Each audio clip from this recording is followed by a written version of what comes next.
Halo sahabatku yang dikasih dalam Tuhan, jumpa lagi bersama saya John Sung, Jesus my Savior. Sahabatku yang dikasih dalam Tuhan, di topik kali ini saya ingin membahas mengenai musik rohani dan musik duniawi.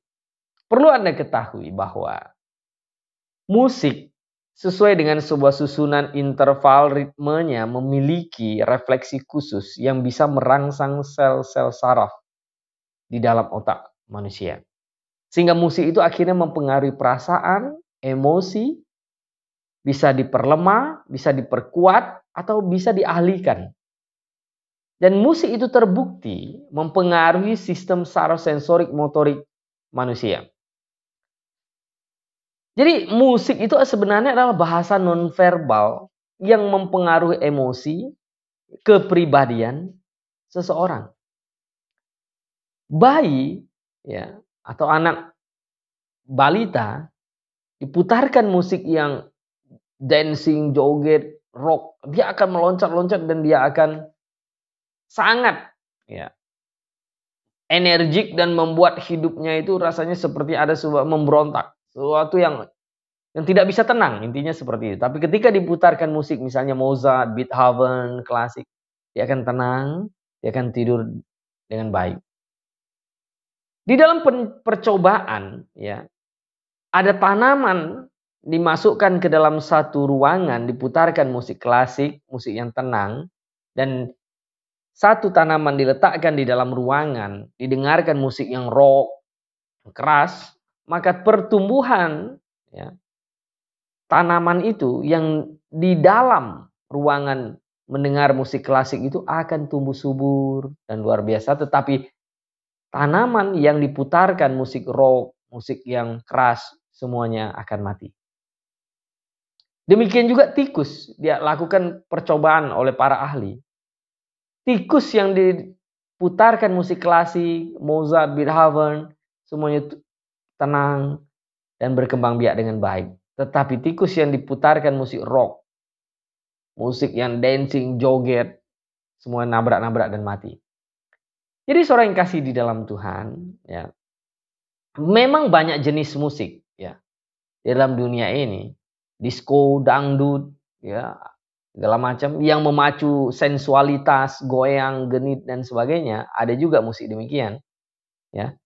Nah, tetapi apakah Anda tahu bahwa musik rohani itu tidak seperti itu, ya?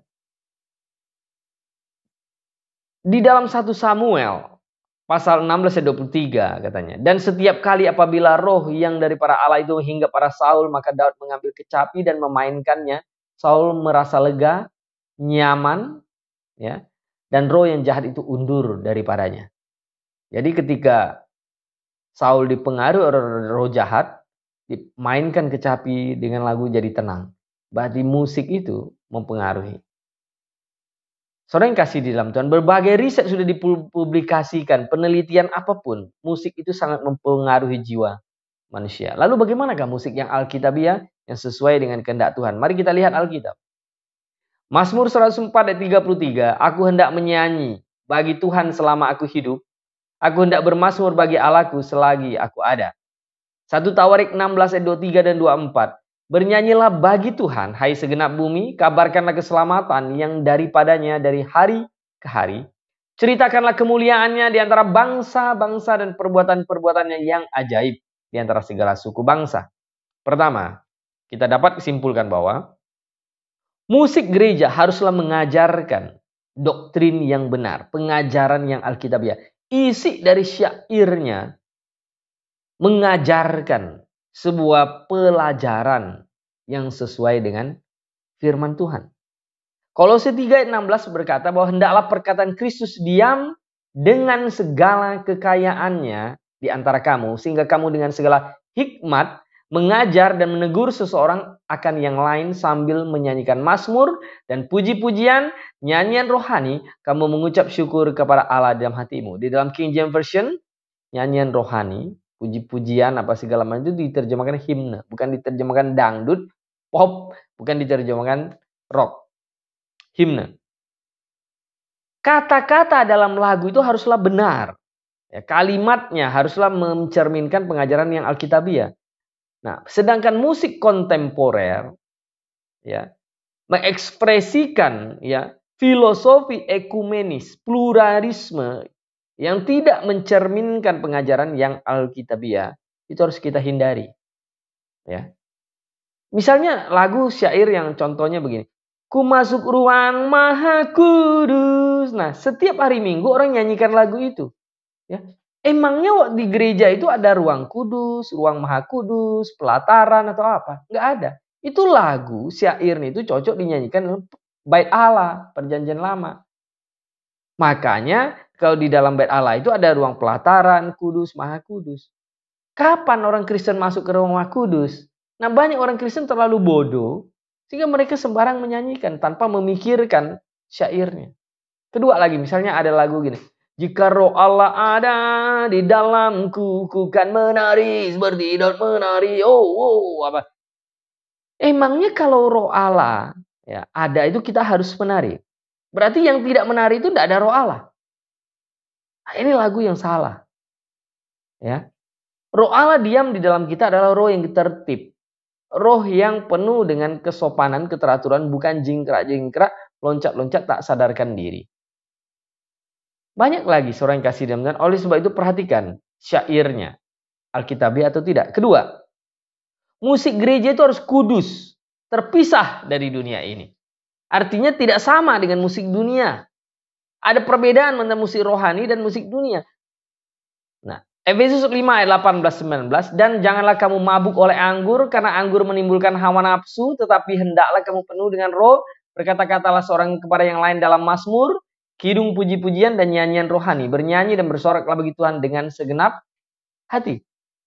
Roma 12 ayat 2. Janganlah kamu menjadi serupa dengan dunia ini, tetapi berubahlah oleh pembaruan budimu, sehingga kamu dapat membedakan manakah kehendak Allah, apa yang baik, yang berkenan kepada Allah, dan yang sempurna. Ini berarti bahwa musik gereja itu tidak akan terdengar seperti musik dunia yang populer dimainkan di radio lah, di musik lah, di TV lah, di mana. Yang pesta pora, ya, minum-minuman, mempromosikan ya, kedagingan hawa nafsu manusia. Jadi musik gereja kita ya, yang benar itu adalah tidak memakai backbeat atau bentuk-bentuk lain dari sinkopansian, dansa, centil, ya, sensualitas. Karena hal itu telah diasosiasikan dengan ya, musik dunia yang seksi, pop, segala macam.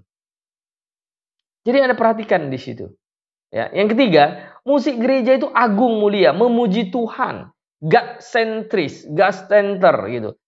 Misalnya, Allah Bapa kami puja dan muliakan namamu. Agung.